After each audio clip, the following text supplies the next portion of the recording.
Alright guys, the engine is running normal now. Obviously there's smoke coming out because I just closed the valve covers just to try. Member name Clink, this is your idea and God bless you. And I'm going to be getting your information so I can send you something to buy yourself, like some nice drinks with or whatever. But basically here's the engine now. It's running smoothly as normal as it can be. This is how it was before. Never mind the smoke, like I said, it's just a bit of oil dripping from the gasket because I didn't seal it properly and I didn't put the last bolt right at the back.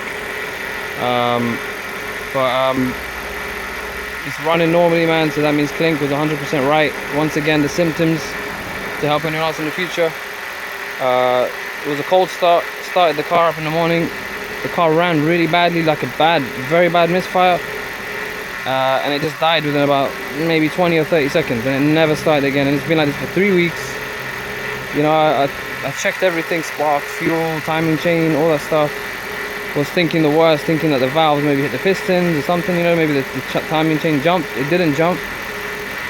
Like I said again, it's Clink's opinion. I don't know his real name right now, but you know, so he basically told me you floor the accelerator before starting, obviously. Connect a like a charging power pack to your battery because your battery might die from the cranking.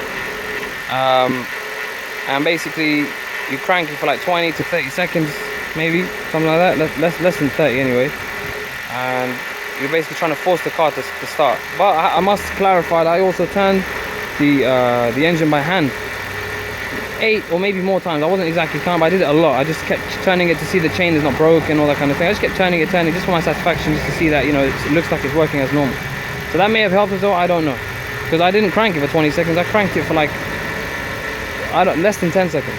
So anyway, I'll be posting this video up soon. I hope it helps someone in the future. God bless.